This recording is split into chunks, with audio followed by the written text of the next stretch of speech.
menyayangi binatang. Ini juga pelebur dosa. Disebutkan dalam sebuah hadis yang sahih. Hadis ini riwayat Bukhari. Abu Hurairah mengatakan bahwasanya Rasulullah SAW bersabda, "Bainama rajulun yamshi ishtadda alaihi al-'atash, fanazala bi'ran fashariba minha, thumma kharaja fa idza huwa bikalbin yalhath ya'kulu ath-thara min al-'atash, faqala laqad balagha hadha mithla alladhi balagha bi, famala khuffahu thumma amsaka bi fi, thumma raqiya fasaqa al-qalb, fashakara Allahu lahu faghafara lah. Qalu ya Rasulullah wa inna lana fil bahaimi ajra." Qala fi kulli dhi kabidin ratbatin ajr.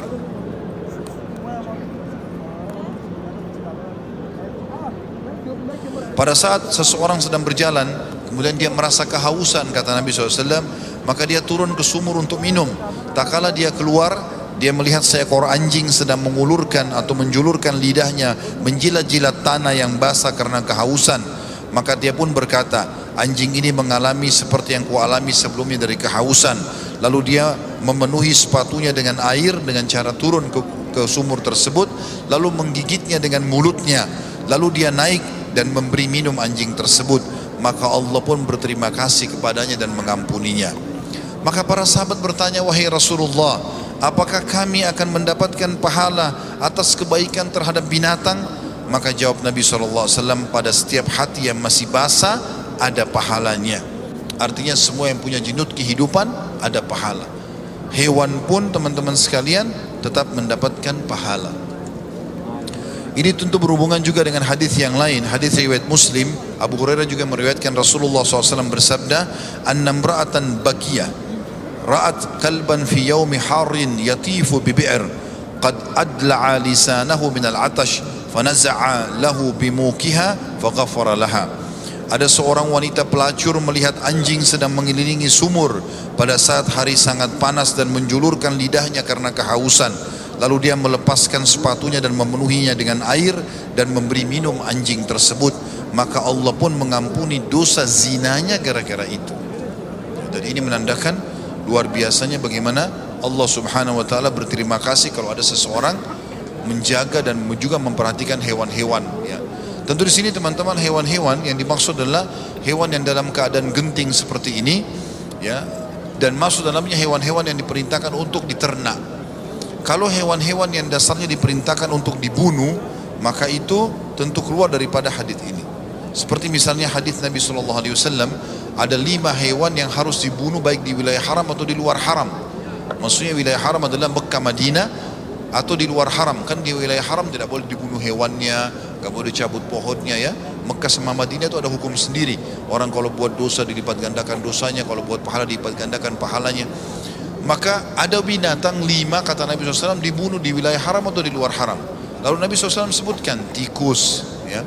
Kemudian Nabi SAW sebutkan anjing yang ganas atau anjing gila kalau kita, ya.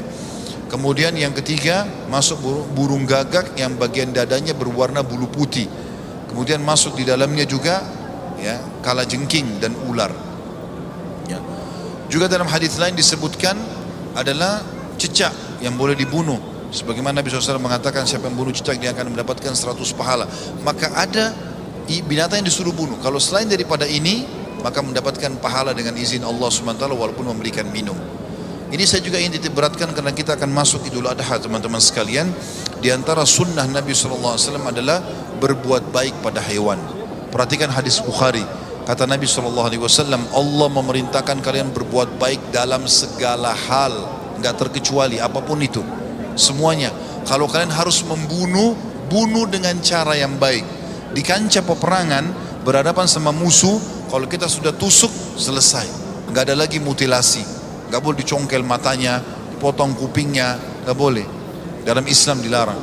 Nabi SAW juga mengatakan jangan kalian membakar musuh kalian, karena yang boleh membakar hanya Allah. Gak boleh. Membunuh dengan cara yang baik. Kalau dia menyerah dijadikan tawanan, kalau dia menebus dilepaskan. Kemudian kata Nabi SAW, kalau kalian menyembelih, lanjutan hadisnya, maka sembelihlah dengan cara yang baik.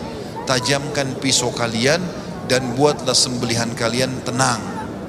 Pernah ada satu orang teman-teman di zaman Nabi SAW, seorang sahabat, dia mau berkurban kambing. Kambing itu ditidurkan, lalu kemudian dia meletakkan kakinya di lambungnya, di atas perutnya, kemudian dia mengasah pisau di atas kambing itu. Ya, dalam hadis ini dikatakan dan kambing itu melihat ke arah pisau itu. Lalu Nabi SAW mengatakan, kenapa kau tidak lakukan sebelumnya? Sebelum ini mestinya, gitu kan? Apakah kau ingin membunuhnya beberapa kali? Juga Umar bin Khattab pernah melihat ada seseorang menyeret domba yang ingin disembelih sampai domba itu teriak-teriak. Maka Umar mengatakan, apa kau ingin membunuhnya beberapa kali? Jadi Islam pun memberikan kita adab dalam masalah ini. Kalau hewan kurban lagi makan, biarkan makan dulu. Kalau hewan itu lagi disembelih, tutup dengan spanduk atau tembok, berpisah dengan teman-temannya yang lain. Karena ini juga berpengaruh nanti pada kualitas dagingnya. Maka ini juga termasuk pahala tersendiri dan bisa mengampuni dosa dengan kita berbuat baik. Jadi memberikan makanan, memberikan minum dan seterusnya bagian daripada ibadah agama kita.